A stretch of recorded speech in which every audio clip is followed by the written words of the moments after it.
Namaste. Welcome, friends. Thanks so much for being here. Some of you may have heard of Mohsen Mahdawi. He's one of the Columbia students detained for his pro-Palestinian activism. But that headline is only a small part of who he is. So Mohsen grew up in a refugee camp in the West Bank, and his life journey carried him from those early conditions of displacement and violence and conflict to becoming a student at Columbia University here in the United States. And along the way, he encountered Buddhist practice, which became a deep source of guidance and grounding for him. So in this first part of our conversation, we explored the experiences that really shaped his heart and his vision, from his childhood in a refugee camp to his path of education, spiritual discovery, and the ways practice has really guided his commitment to justice and peace. So I think you'll find it a story of real resilience and awakening, this dedication to bringing compassion and wisdom into the work of social transformation.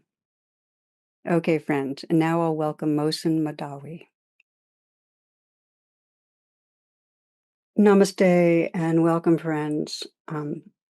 I am delighted to have with me Mohsen, who has, we've been in touch back and forth the last couple of months, and just felt so right to have him as part of this podcast. So welcome to you, Mohsen.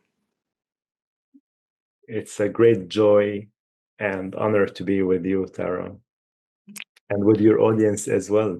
Yeah. Well, I've shared a little bit about you as kind of an introduction already, but I want to kind of dig right in and go back in time some, if that's okay with you, and just hear a little bit about, what I've read, you grew up in a refugee camp, you're here now, so you're a Buddhist, an activist. Could you say a little bit, looking back, what it was that most shaped you from your past? Thank you for the invitation. Perhaps it would be helpful to share with you and the audience what does it mean to live in a refugee camp as a start. And many people think of refugee camps as places with tents, and that was the case. But that was the case for my great-grandfather, where the refugee camp was started 1948, about 77 years. And the first phase of it was actually tents. And I was born in the same refugee camp, much different situation, much different scene, much different life.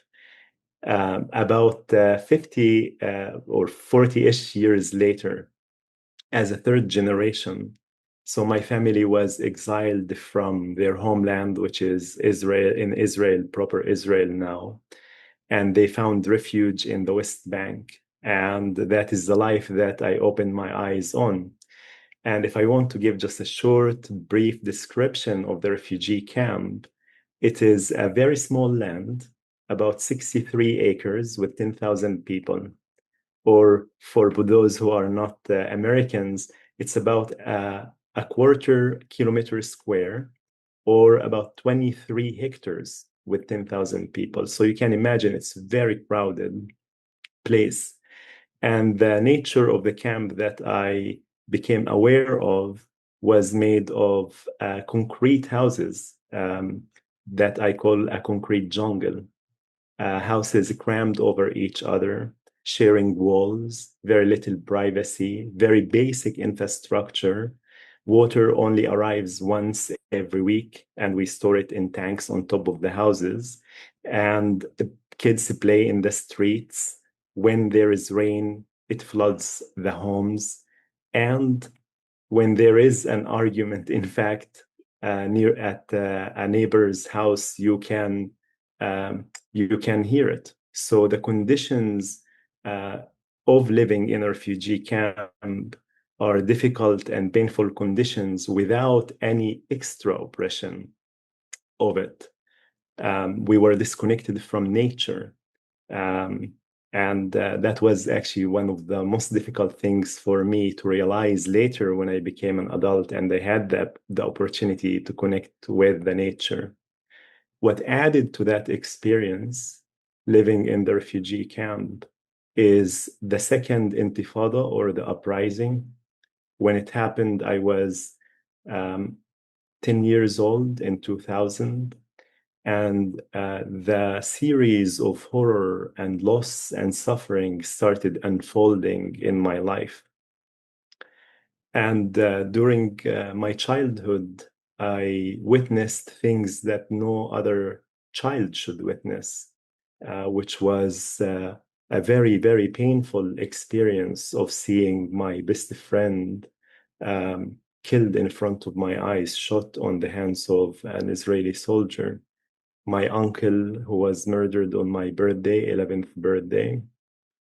And I've seen many others who have been harmed. And as a child, I had to collect people's body parts with my own hands after a strike and put them in plastic bags. So that was a um, very strong experience that formed my sense of injustice and empathy for those who are experiencing the loss.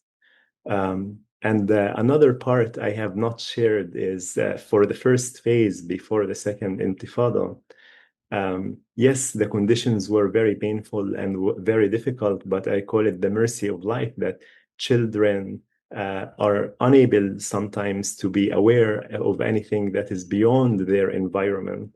And I experienced a level actually of tranquility and love and deep support from my family and from my mother, despite all of the pain that they have witnessed before me. So that experience, both of the love that I had until the age of 7, and then my mother was not around, and then the pain that I experienced from the age actually of 8. I also lost my brother when I was 8 years old, and my friend and my uncle and my two cousins. Um, they both have formed my sense of the yearning for justice, the yearning for peace, and the yearning to be heard, while also strengthen my empathy for other people. Whew. I'm just taking it in. That's, when I compare that to the childhoods, most people I know have had that level of visceral violence and loss is huge. And I'm wondering maybe if you could just move us through time a little about, when you left the area, when you came to the United States, kind of give us a little bit of a kind of biography so we get a sense of your development. Definitely. So the track was that I studied and stayed in the refugee camp full time until I was 18 years old. And a motivation force that was within me, to fulfill and continue my education was my uncle's advice that he planted in my head, and I did not pay attention to it when he was alive. But after he was killed, I continued holding on his vision. So I did well in high school, went to study in Palestine in a city called Ramallah at a university called Birzeit, and I was studying computer engineering there. During my time there, I met an American woman who I fell in love with, and I ended up after that coming to visit her. And we get married, in fact, in Palestine in a very short period of time for dating after a few months. And I ended up coming to the United States in 2014 at the age of 24. And during my time in the United States, that is what we would be revealing in this conversation about this discovery and this path of healing that I found. And in parallel with that, I decided to continue my education. So Um, I studied at Lehigh University for 2 years, computer science and engineering at that time. And then I transferred to Colombia after the pandemic, Mm. where I've been studying. I graduated from, um, I had a non-traditional undergraduate degree in philosophy, where I graduated last year after my released from detention, and now I am studying a master's degree in international affairs. Ah, okay. And so you're right now still in Colombia studying and part of that program? That's correct. I am wrapping up my second semester. Okay, so there's a few different strands I want to keep up with here. And one is that while you were here in the United States, you had really an opening spiritually and a deepening spiritually. And maybe you can share, because many listening, if they're not Buddhists, are very involved with meditation and practice. What did you encounter and what did you discover inside? Mm. It is the thing that I feel most grateful for in my life. Every morning when I wake up, I start my day by intentionally counting my blessings or sharing the gratitude. And one of the things that I feel most grateful for is the path that led me to Buddhism and incorporating it in my life. Now, to be more comprehensive about it, when I came to the United States, it was the first time in my life that I was able to experience safety, literally, and freedom. Before that, in Palestine, in the West Bank, the sense of safety was not there. I was in survival mood all of my life for 24 years.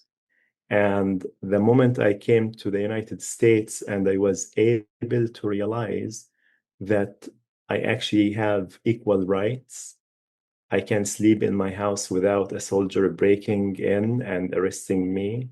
Nobody would be allowed to harm me without being accountable, and to be able to also travel freely from the East Coast to the West Coast without a checkpoint, without experiencing a level of being subjected to unjust military or police. It was fascinating for me. And what happened during that time, the pain and the trauma from childhood started surfacing. And you know this very well because this is one of your expertise, that the moment the safety, the condition was met for me, and I was surrounded by supportive people, my trauma started surfacing. And those experiences of pain from childhood started haunting me. The experience of literally like holding my best friend after he was shot and he was saturated with blood, the experience of burying my brother and shuffling dirt over his body, the experience of holding on my uncle's shoes when I saw him um, murdered, and the experience of hearing the bombs falling and the explosions that trembled every part of my body wasn't easy. And I did not imagine and I did not know that I was carrying it with me.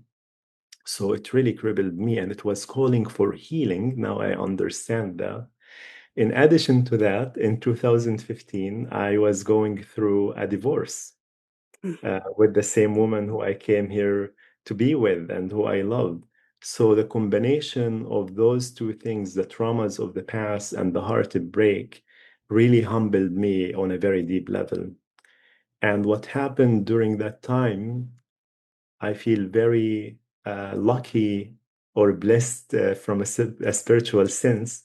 I feel lucky if I'm not relating to spirituality, and blessed if I have understanding of spirituality. spirituality that I found a community in Vermont that is called the Unitarian Universalist Church. And at that church, in fact, I found Buddhists who moved to Heartland, Vermont, because there was a plan to build a Thich Nhat Hanh center in that town. It did not work out, so they found refuge in that church.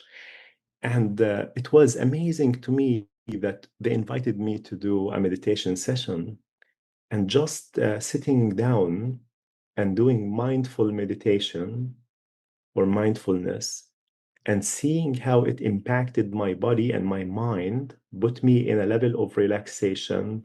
I was able to break out of the cycle. I was able to feel a level of awareness and consciousness within very short period. It intrigued my curiosity, and I wanted to learn more about it at that time. And later I understood what Buddha has said. Basically, you don't ask what's the arrow, who shot it, and so on. You just take the medicine at the beginning. And I took the medicine. So it helped me with regulating my emotions. And it helped me during my time when I was doing trauma therapy for a whole year. Meditation and Buddhism was very grounding experience for me. Tell me, how are you practicing now? Like, what's your daily practice to keep? I mean, because there's so much still going on that could be triggering. What's it like for you? There is a lot that is happening, in fact, that's triggering, as we discussed earlier, with unfolding war in the Middle East and the images that are coming out, and that actually is triggering me from 2 years and from the time where I experienced such severity of fear and of pain. So every time I have my emotions to be heightened, I know where to go. I find refuge in meditation. And I learned how to basically calm my body, to center myself, and to anchor myself in breathing in and out, inhale and exhale. There are different forms of meditations that I use, but the two most common that I use is the mindfulness meditation and the loving kindness one. And the idea that I realized that actually our body keeps, and it signals to us when there is something that needs to be processed. And there is a book called The Body Never Lies. Mhm. um, so I take it that my body never lies, and all what I have to do when I am overwhelmed with emotions, I have to center myself and to fill my own glass, because the moment I am overwhelmed, I am in a state of fear, or when I feel resentment or pain, I am suffering to a certain level. So I try to practice that. And there are other practices that, as I mentioned, when I wake up, uh, generally speaking, I start my day with a gratitude, and then I do 15 minutes of meditation. And I ensure that I have a community where I meet with them at least once a week to continue my practice. Mm, so wise. We need others. So, what I'm picking up is you came here and you just felt the traumas from the past. You found a way of some spiritual refuge.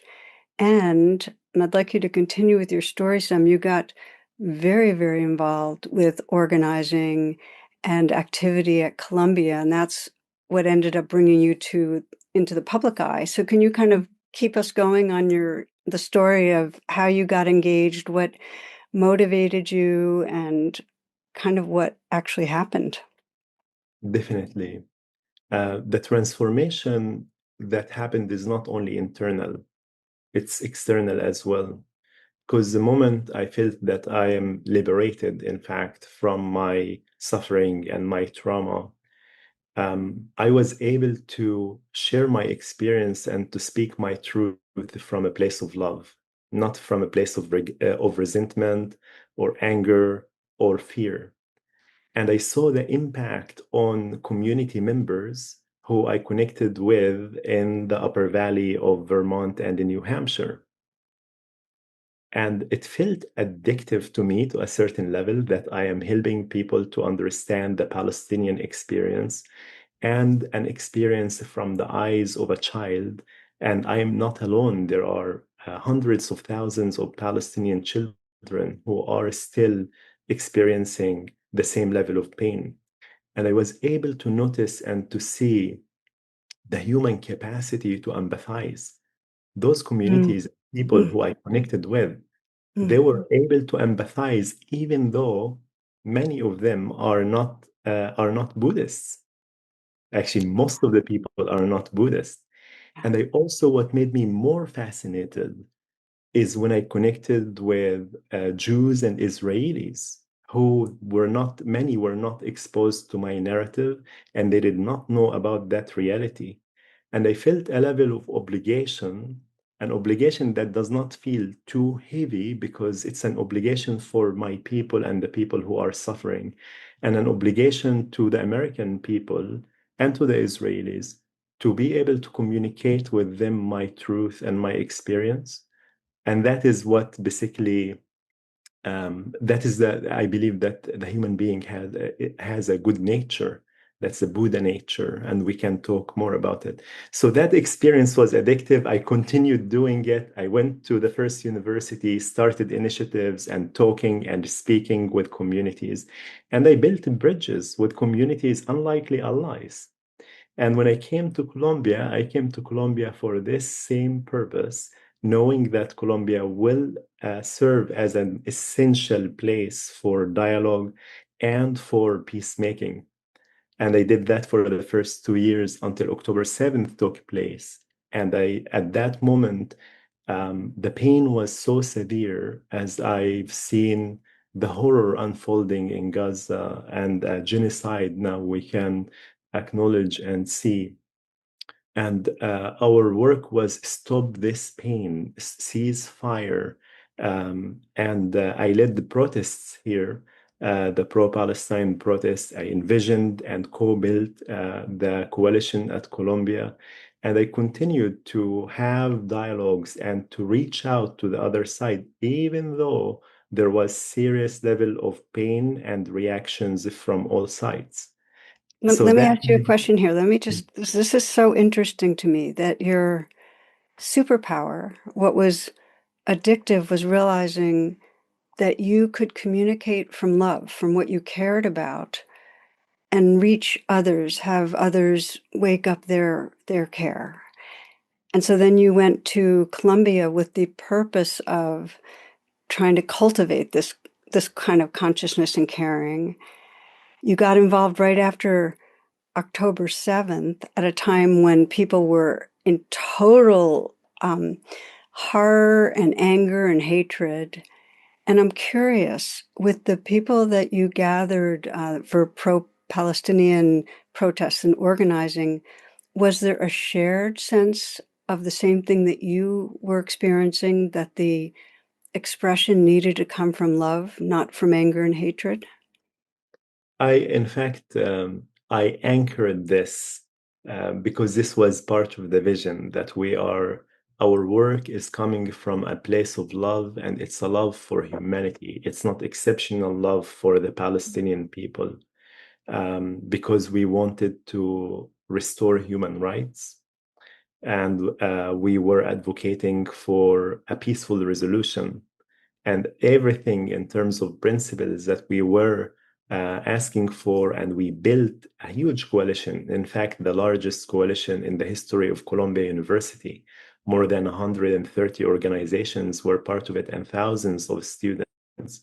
It was a movement for justice and a movement for humanity, and continued to be this way to a certain level. I think that there was a level of divide because there was serious level of trauma that students started experiencing, and injustice. Colombia administration unfortunately participated in that systematic discrimination against students who were advocating for Palestine peacefully and lovingly for human rights. And then the images that we were seeing coming from Gaza, like live images of children by the hundreds, and schools being bombed, and hospitals being destroyed, and graveyards being flipped, it caused for many who did not know the spiritual practice, it caused pain and reaction to pain, where anger and resentment started showing up. And that's one of the lessons, in fact, that I teach coalition buildings for purposes to advance causes for justice. It's a very serious art, and it has many different elements to it. So I go to teach different communities how to build coalitions and to keep it grounded. And one of the most important parts is to have that ability to regulate the emotions, to sustain the movement, to continue to build unity and through empathy and compassion, because otherwise movements can fall apart and they can get overwhelmed and they can lose sight when you become reactive, when people become reactive. I like that you're saying that because it's so honest and real that the forces of when we feel injured and scared, the human brain goes into very naturally hatred and aggression. And it happens in so-called every side. So, and so unless there's a conscious, explicit intention to cultivate the qualities of presence and compassion, people get pulled into it. So I love that you're focusing on that. And I guess what I'd wonder is let's say you have somebody that's a part of a coalition who is really caught in that kind of hatred and dehumanizing the other side. How do you talk to them or work with them? How do you bring practices that can help them to kind of wake out of what I sometimes call a trance of reactivity? Yeah, this is a very essential and very important question.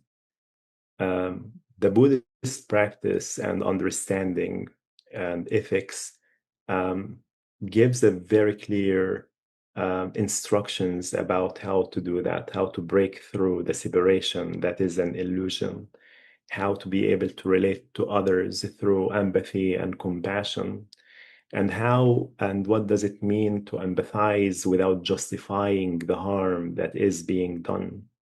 So I simplified the teaching in a way that can fit anybody, even if they are not practicing Buddhism. And the teaching comes from the basics of it is you need to separate people from systems. Systems of oppression, they use people in order to oppress and to cause harm to other people. And if we want to fight for justice, we are fighting the system, not the people. This is one understanding. The other one, the reason why we do that is because, again, we come back to the foundation that we believe that the human nature is a good nature. That's the Buddha nature, the Confucius as well, they believe that way. Even Einstein, he said the most important decision, as one friend shared with me, the most important decision that we make in our life is to believe if we live in a friendly world or an aggressive world. And a friendly world means that people have the capacity to be friendly. So the idea is we relate to the people in an empathetic way. What make people be part of a system of injustice? Most of the time, it is related to ignorance, it's related to fear, and it's related to segregation. And that's where I say, and when I teach people, I say the human being is not an enemy. If there is an enemy, it's the system that capitalizes on ignorance, on fear, and on separation or segregation. and our duty for a collective liberation, which is also at the core of the Buddhist practice, liberation from suffering of all being, in fact. And the Bodhisattvas, when we take the oath and when we do the vow, it's to liberate all beings. So that is part of the healing, is to liberate the people who are also being used and manipulated by the system of injustice. And I have to explain that when you empathize, you understand the root causes of an issue, and you do not justify what those people through the system are doing to others. And I've seen the impact of it in my life. I've spoke with people um, who were like completely filled with hatred and anger, and seeing the Palestinians as enemies. And the moment I go and speak with them from a place of empathy, I'm not pointing fingers at them, I'm not blaming them, I'm inviting them to see my pain, my experience, my yearning. And over time, they discover that what we are looking for is not actually different. And they start realizing that the system has been gaslighting them, miseducating them, and using fear and the trauma as a weapon to continue to control them.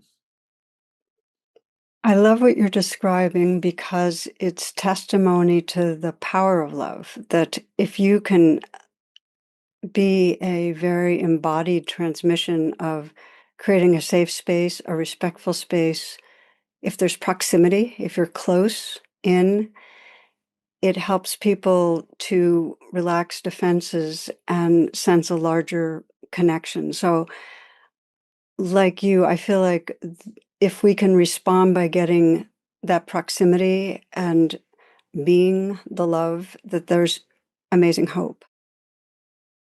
Hi, friends. I want to remind you that this conversation continues next week. We'll be exploring the challenges of manifesting love in action. And we'll also look at the dimensions of what's possible. So I hope you'll join us then. Thank you.